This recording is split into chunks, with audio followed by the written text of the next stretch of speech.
For anyone who likes to call me a Marvel shill, for anyone who thinks that I just blindly love anything that has Marvel attached to it, I'm not saying that I made this list specifically for them, but I did want to take a step back and look at Marvel as a whole, the franchise, and the 30 plus films, and however many Disney Plus shows that they have done, and think of why maybe people are feeling fatigued, whether it's superhero fatigue or just Marvel fatigue.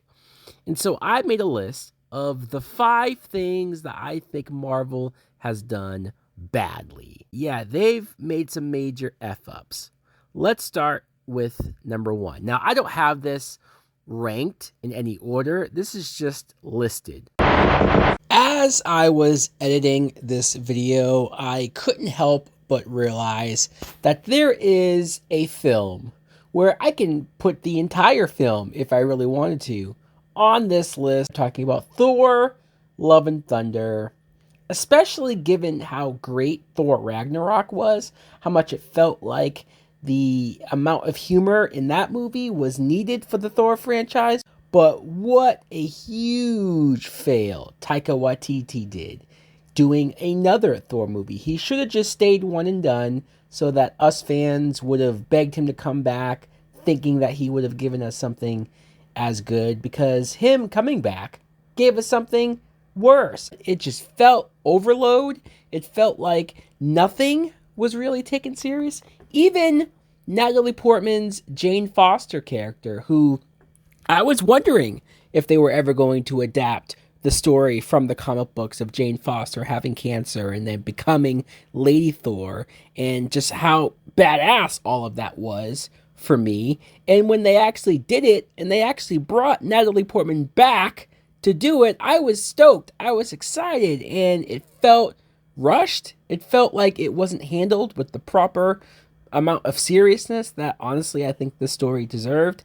And by the end of it, it feels like a waste, because there's no chance really to do this kind of story with her ever again. But most importantly, the biggest thing that I hate about this film and what this film did was waste Christian Bale as an actor. Christian Bale, one of my favorite actors really of all time, and he at one point was best known as one of the best Batmans and synonymous with the DC movies. So to get him over to Marvel, to play him as a villain and cast him as Gore the God Butcherer, I mean, come on, this is a recipe for success. This should have been one of the coolest and most badass villains ever. He, in retrospect, should be up there with Thanos and with Killmonger and with all of the great Marvel villains. But no, now he's just sort of forgettable. Now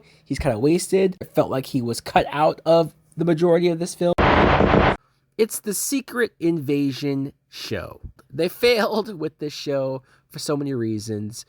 First, trying to adapt one of Marvel's most well-known comic book stories. I'm not saying it's their best comic book story, but it is a comic book story that I remember seeing as a kid and having my mind blown over these Skrulls, these aliens that could shapeshift and pretend to be anybody in the Marvel universe, any superhero. There was lots of twists and turns, and you never knew who to trust. This show it took that idea, it took that concept of Skrulls taking over, Skrulls being on Earth for however long, infiltrating the government. It took all of that and kind of squandered it, because it kind of made it about something else entirely. It sort of didn't really know what to do with this premise or how to make it feel even bigger than what this show maybe could have attempted. I know it's a TV show, I know it's not a movie, and so maybe they felt limited on what they could do, but also, they're Marvel. They're the ones steering the ship. They could prove a point by making this show matter more, by not making this show feel like it didn't matter. When we get to the end of this show, and you see Nick Fury again in the Marvels movie, there's no connection. There's nothing of Fury feeling like he just went through some shit. Let us not forget that they killed off Maria Hill. Maria Hill, I'm not saying she was anybody's favorite character from the Marvel movies, but I really like Kobe Smulders as an actress. I liked her in this role that she did, playing Nick Fury's right-hand woman, being there since the very first Avengers, knowing that her role would expand or it should have expanded. I just felt like she deserved more. And look at this.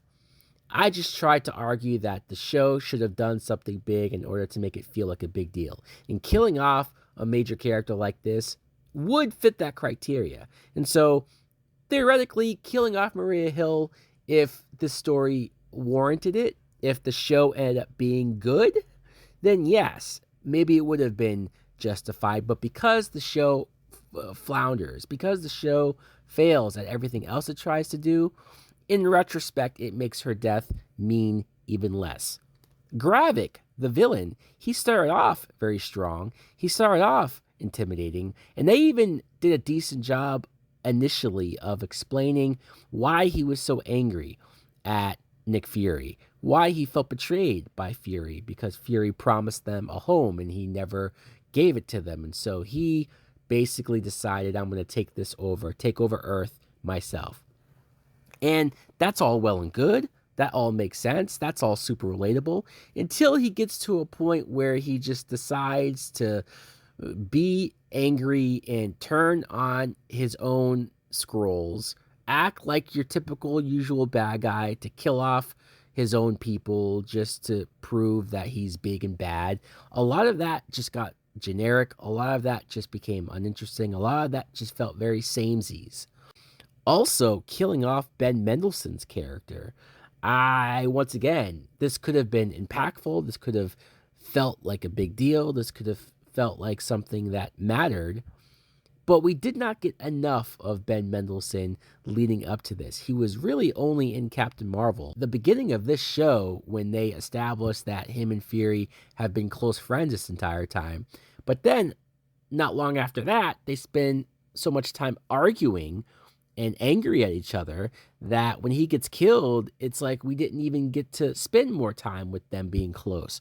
We didn't get to spend as much time seeing the history of those characters, seeing just how much Ben Mendelsohn's character did for Nick Fury. Emilia Clarke, somebody who ever since Game of Thrones I have been wanting to see in Marvel MCU for the longest time. But once you get a very vague and underwhelming backstory that her mother was killed by Gravik and we never see it and you never get full context of it. So I was more wondering, like, is her father lying about that? That would be interesting if he was lying and then she finds out about it. But no, I guess that's just the story.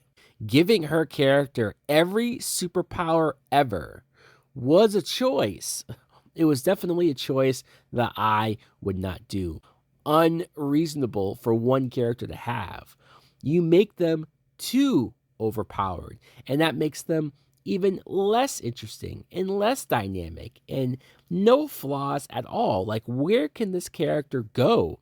Also, it doesn't help that the finale, the bad CGI, was really, really bad. Just the final fight. Like, how do you end the show with CGI like this? Rhodey's character being a Skrull, it's an interesting twist, and it's great to see Don Cheadle doing more. But the teasing that he's been a Skrull since before Avengers Endgame, so his scene of mourning Robert Downey Jr., Tony Stark, might not have been the real Rhodey. Get the fuck out of here with that bullshit. And that horrible AI intro at the beginning of every episode. I don't know whose idea that was to go with AI. It'd be different if it looked good. I mean, I'm not for AI in general, but if it looked good, then it would be hard to argue, right? The fact that it looks like shit, it's like, why do this? Why bother? Number 2, Quicksilver is Ralph Bohner. This comes from the WandaVision TV show from Disney Plus, another Disney Plus show. This was the first ever Marvel Disney Plus show, and this show came at a great time. It was the first project after Avengers Endgame, so the hype was real. It was also during the pandemic, so fans were fiending for some Marvel action. And the idea of getting a brand new Marvel episode week to week and having that hype build with every episode, and people scouring for Easter eggs and looking for trying to figure out what the story exactly was. It was a time, man. It was a special time.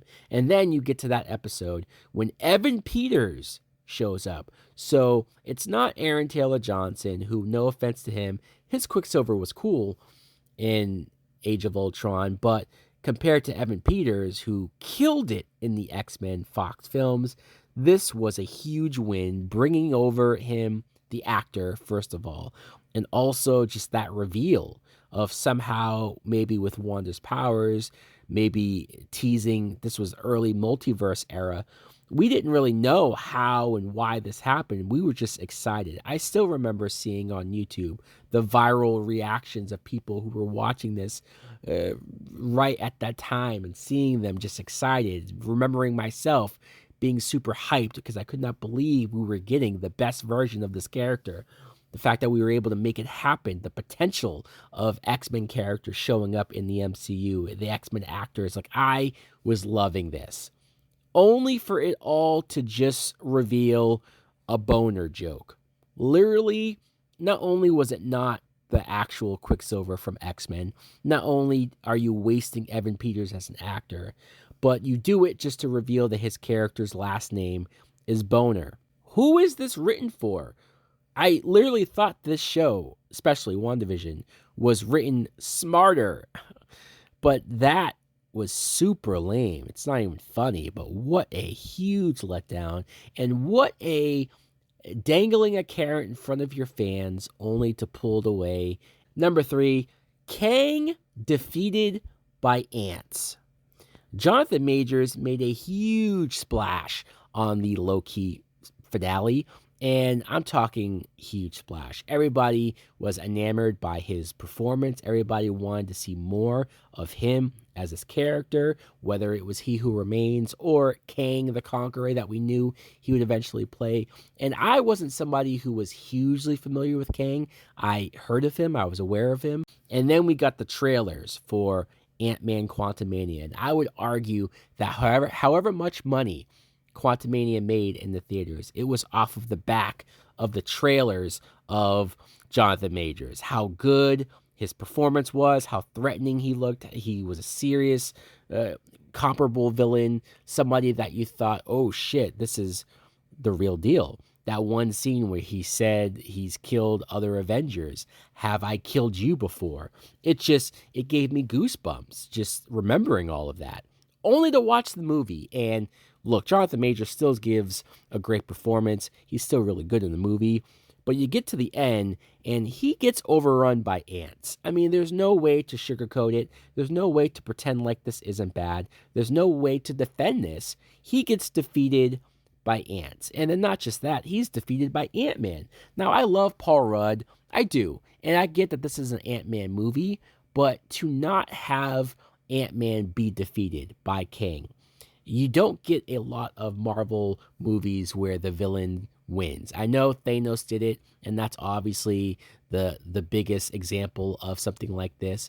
But I think if you want to introduce Kang as the new big bad, if you want fans or general audiences to believe that this guy is a serious threat and that the Avengers would have trouble against him, then you have him beat Ant-Man. If you didn't want to kill off Paul Rudd, you don't have to. But Paul Rudd can't win. He can't defeat this guy. This could have been a dark ending. This could have been a shocking ending, and it could have built some great anticipation for whenever we saw the Kang character next. But no, I feel like they chickened out. I feel like they decided against telling the better long-term story. And don't get me started on that silly Council of Kangs scene, which I know it's from the comics, but boy, was this goofy as all hell. Number 4, the Mandarin twist. I know there are going to be people who disagree with this. I know there are going to be people who think, really, dude, you're still on this bullshit? Yes, I have been complaining about the Mandarin twist ever since 2013 because I was on such a high after the first Avengers. I'm talking huge high. I was so into the Marvel Universe by this point. I could not wait for the next thing that they put out for us. And the following year, we got Iron Man 3, and I was very hyped. The trailers made it look super serious, super dark, sound familiar, and I went to the midnight screening only to get that part in the movie.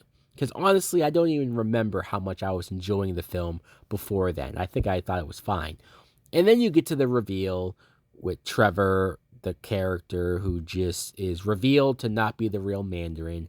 He's an actor hired by Guy Pearce's character, and he's just super goofy and super silly and just not serious at all. And I'm not saying 100% keep the jokes out of Marvel movies, because I like humor and I like jokes when they're done well.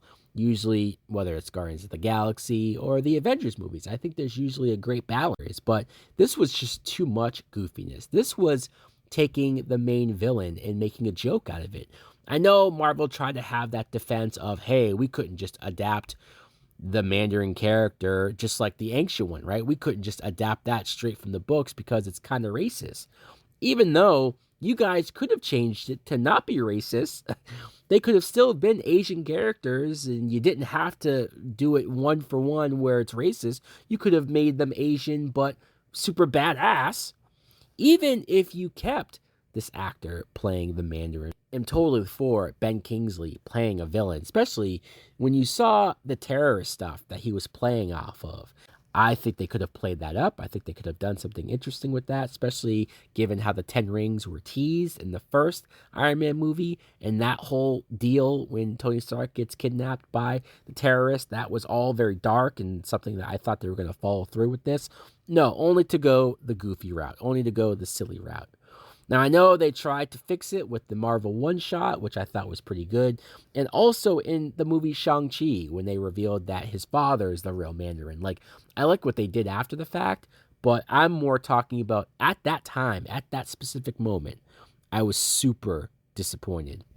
But for what I might say, I don't know, I said I didn't rank this. I might say this is the worst thing that Marvel has ever done. Nick Fury's eye. Nick Fury was a character who always had this eye patch on his eye, right? And you never really ask questions, or at least I never asked questions of like, hey, what happened to his eye? Because Nick Fury just always had it, and I don't think I ever really thought much about it other than he looked badass. And then in Captain America, the Winter Soldier, one of their best movies of all time, Nick Fury has a moment where he tells a story and he reveals his eye for the first time and how disfigured it looks, and says that he got this eye from trusting the wrong person. And the way that he delivers it, Sam Jackson just fucking kills that scene. It makes us all go, ooh, what's the story? Who did he trust? Who betrayed him? I would love to see that in some sort of flashback or future movie, only for us to get to the Captain Marvel film. And I know that that movie has controversy. I know that Brie Larson playing the character Captain Marvel has controversy because for whatever reason, people turned on her. I was disappointed and I was angry. And where I can't defend Captain Marvel is that they have this alien cat character, which is whatever.